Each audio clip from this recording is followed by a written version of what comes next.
Olá, está começando o Senado Agora. Crise hídrica, revitalização do Rio São Francisco, combate à desertificação, regras para a exploração comercial da biodiversidade brasileira, temas que marcaram o primeiro semestre na Comissão de Meio Ambiente do Senado.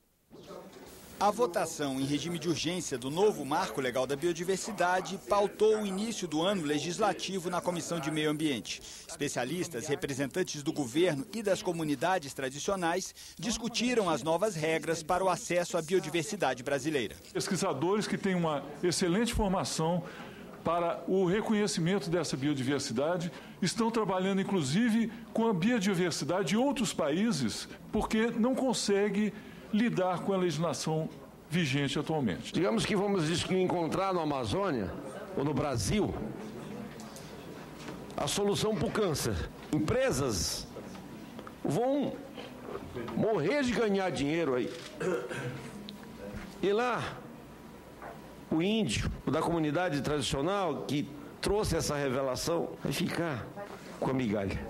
O Brasil abriga cerca de 20% de todas as espécies do mundo. São 55 mil plantas, 3 mil peixes de água doce e mais de 500 mamíferos. Uma riqueza que, explorada de forma adequada, pode gerar renda para comunidades tradicionais, índios, ribeirinhos e pequenos agricultores que já detêm conhecimentos e acessam de forma artesanal os benefícios da nossa biodiversidade. A comunidade científica agora vai poder pesquisar, que não podia antes. Nós vamos poder ampliar fortemente o conhecimento de toda a base da biodiversidade que nós temos, para que a gente possa transformar isso num ativo econômico, em geração de emprego e numa economia estratégica e nova, uma espécie de economia do século XXI. Entre os projetos aprovados, destaque também para a Política Nacional de Combate à Desertificação. Hoje, 33% da superfície terrestre são afetados pelo problema. 1/3 de todo o planeta. No Brasil, a desertificação está presente na região Nordeste, onde atinge uma área de mais de 18 mil quilômetros quadrados. O texto aprovado prevê a criação pelo governo federal da Comissão Nacional de Combate à Desertificação, para articular as ações da União, dos estados e dos municípios. É importante se combater a desertificação e, aonde aconteceu isso, buscar políticas públicas que possam recompor as matas e as florestas, ou até a caatinga que foi destruída. A crise hídrica também foi tema de debates. Os cenários apresentados pelos pesquisadores comprovaram que a escassez de água vai continuar. Nem chovendo no cenário mais otimista, ele vai conseguir recuperar o volume morto. E se tivermos o pior cenário, que é 50% abaixo da média, estaremos bem próximos de 2014 novamente. O pagamento por serviços ambientais, uma forma de compensar os produtores rurais que preservam as matas ciliares e recompõem as áreas degradadas, também esteve em discussão. O desafio é como dividir os custos desse pagamento. Nós precisamos encontrar forma dessa conta ser repartida adequadamente entre sociedade, empresas, Estado, de forma equilibrada. É preciso que a sociedade banque. O dono da terra, ele tem a terra como um bem de capital, para ele poder ter renda. Outro tema do primeiro semestre foi a revitalização do Rio São Francisco. Escolhida como política pública que a comissão acompanha este ano, a revitalização é fundamental para o êxito das obras de transposição, que prometem solucionar a crônica falta de água no sertão nordestino. As canoas estão encalhando no Rio São Francisco. Então, pela primeira vez, vai acontecer a interrupção do Rio São Francisco entre Xique-Xique e Mor-Pará, que é de uma gravidade muito grande, uma coisa que precisa realmente de uma ação imediata do governo federal. No segundo semestre, os senadores pretendem visitar diversas localidades da bacia do Rio São Francisco para avaliar o trabalho de revitalização. Acho muito oportuno que nesse segundo semestre Vossa Excelência lidere um grupo dessa comissão aqui do Senado, junto com o Ministério da Integração, onde se possa fazer as duas coisas: visitar essa fase final agora que está se entrando nas obras de transposição de São Francisco, mas que se faça o trabalho indo onde Vossa Excelência põe o dedo lá, colocando da grave situação que nós temos do descuido com o rio, que é a causa e o sonho dos nordestinos de terem sua água. Um tema dominou a pauta do governo e também a do Congresso neste primeiro semestre, o ajuste fiscal. Várias medidas provisórias mudaram direitos trabalhistas e previdenciários e causaram polêmica dentro e fora do Legislativo. O repórter Dante Ascioli explica as principais mudanças. O governo começou o ano com as contas no vermelho. Países que nem o Brasil estão já, vamos dizer assim, esticando a corda, estão com endividamento, já gastaram, estão no auge de grandes projetos, etc. e tal. Isso significa que quando acontece uma crise internacional, nós vemos o capital indo embora, e por isso, muitas vezes, um problema na balança de pagamentos, o preço das nossas exportações caindo e o governo numa situação difícil, porque esticou demais. Para cortar despesas, a presidente Dilma Rousseff enviou ao Congresso um pacote de medidas provisórias. Era parte de um esforço para economizar quase 70 bilhões de reais ainda em 2015. A MP 664, aprovada pelo Congresso, dificulta o acesso à pensão por morte. Antes, a Previdência não exigia carência para conceder o benefício. Agora, é preciso contribuir durante pelo menos 18 meses e só pode receber o dinheiro quem provar que esteve casado ou em união estável durante 2 anos antes da morte do trabalhador. A pensão será vitalícia apenas para a viúva ou viúvo que tenha mais de 44 anos. Quem for mais novo vai receber o benefício por um período que varia de 3 a 20 anos. A pensão que couber aos filhos deixa de ser paga aos 21 anos, como é hoje, sem qualquer carência.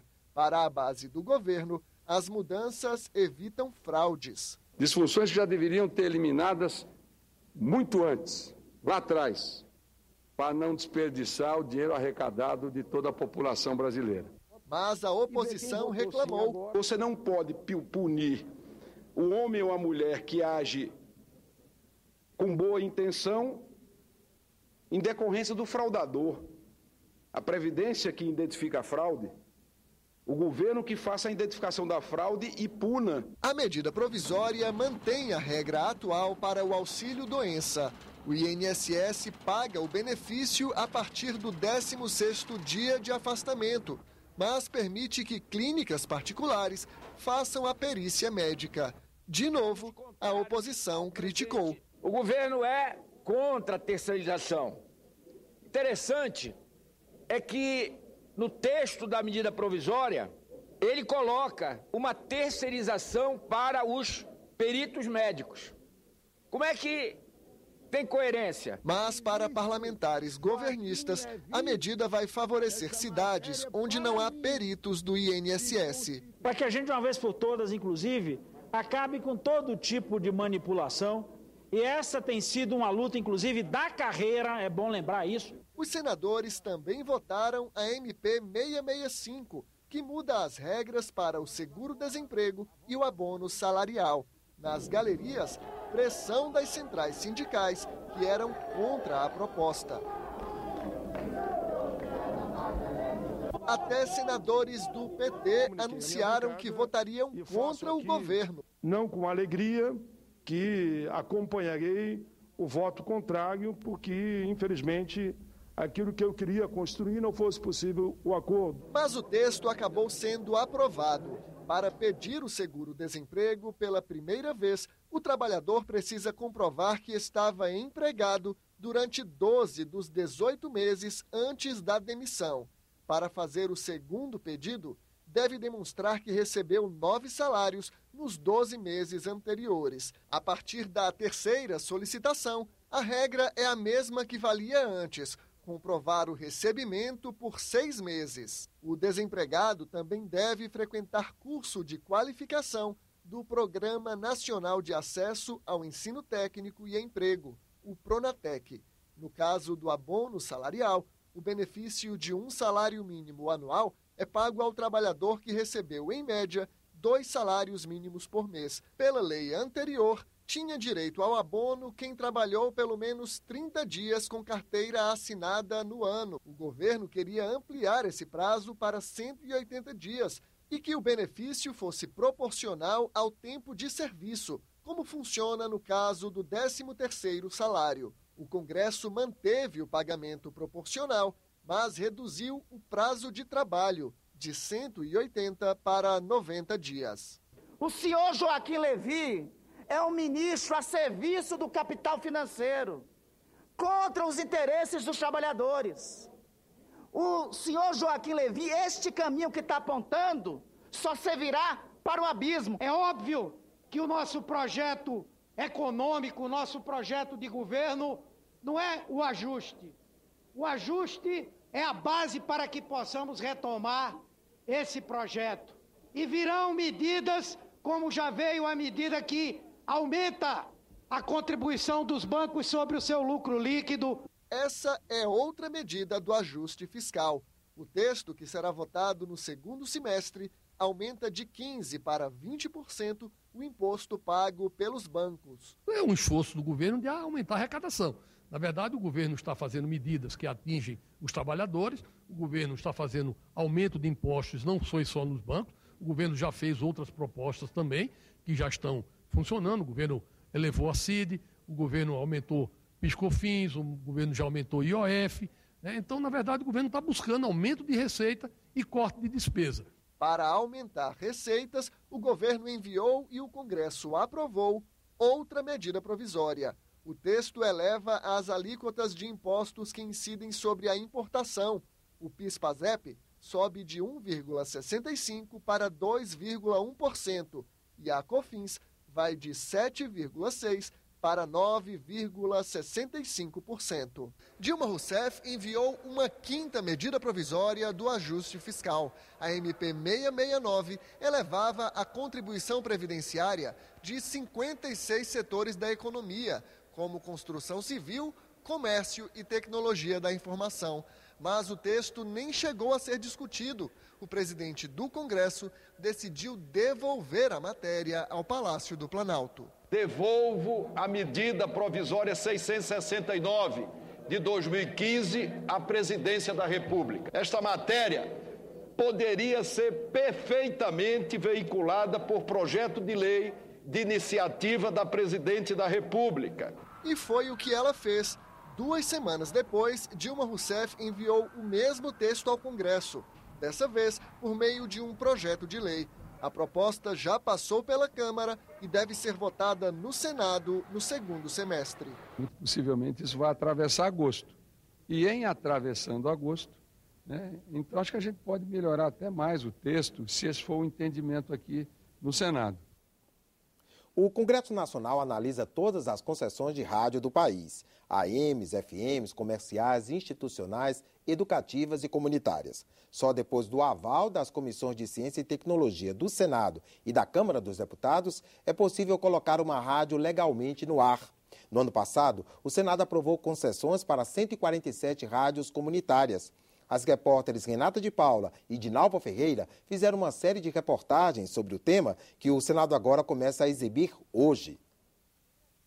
No Brasil, 4.888 rádios comunitárias têm autorização do governo para funcionar. São FMs de baixa potência, 25 kW, e raio de alcance reduzido, 1.000 metros a partir da antena transmissora, com tolerância de até 4.000. Todas as rádios comunitárias usam uma única frequência por estado. Em Minas Gerais é 87,9, no Rio Grande do Sul, 104,9. A gente agora vai conhecer uma comunidade que fica a 25 quilômetros do centro de Brasília. É uma região cercada por morros e lá eles não têm acesso ao noticiário local de rádios e TVs abertas.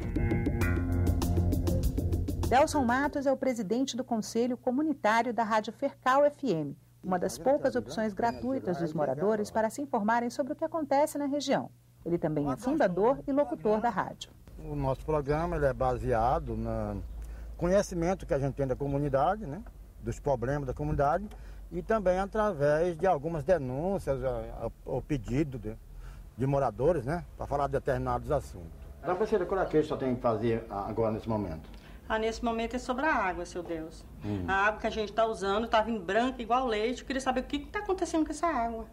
Sil Pereira também é fundador da Fercal FM. Eu, na verdade, morava na rádio, porque rádio pequena, pequeno porte, não tem lá suas condições técnicas. Então, se desse um relâmpago no céu, eu corria para a rádio, porque tinha que desligar os equipamentos, senão ia queimar. Se desse uma chuva forte, eu tinha que correr, porque senão ia vazar água e ia molhar os equipamentos. Nós também fomos a Sobradinho, criada em 1960 para ser uma região de produção agrícola do Distrito Federal. Sobradinho hoje tem 85 mil habitantes, comércio diversificado, festas populares tradicionais e até escola de samba.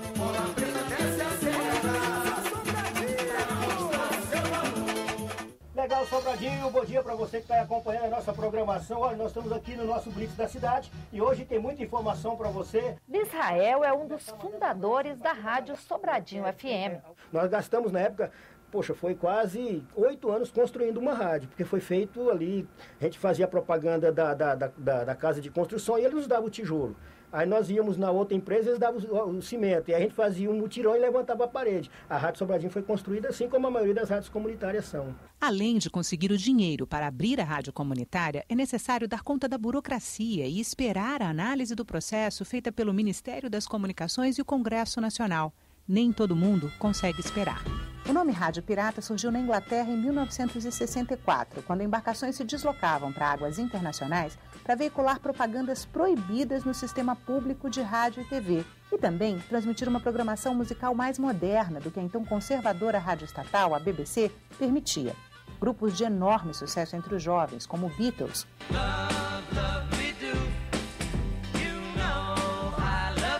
e Rolling Stones, tinham pouco espaço na rádio oficial inglesa e faziam sucesso nas piratas. No início da década de 1990, havia milhares de rádios funcionando ilegalmente no Brasil. Só em 1998 foi sancionada a lei que criou o serviço de radiodifusão comunitária no país. Muitas rádios comunitárias começaram piratas. Foi o que aconteceu com a Fercal FM. Mas vocês botaram no ar mesmo antes de estar liberado, não foi? Não foi da minha gestão. Quando a demora foi muito grande, então um outro presidente, ele ficou impaciente, porque foi muito demorado, aí ele resolveu colocar no ar antes. Janeiro de 99. Janeiro de 99. Nós aumentaram. Aí de repente chegou a Anatel, quem é o responsável pela rádio? Ele não tinha ninguém, o besta aqui, né? Eu sou o diretor. Aí pronto, até me dá seus dados aqui, foi notando ali, foi nada, né? Aí depois veio multa para a rádio, eu respondi o processo, peguei 4 anos lá fazendo limpeza de banheiro, jardim, essas coisas, né? Prestei serviço à comunidade. Mas valeu a pena, a gente não arrepende não. O Senado agora fica por aqui, obrigado pela audiência. Continue com a gente e até a próxima.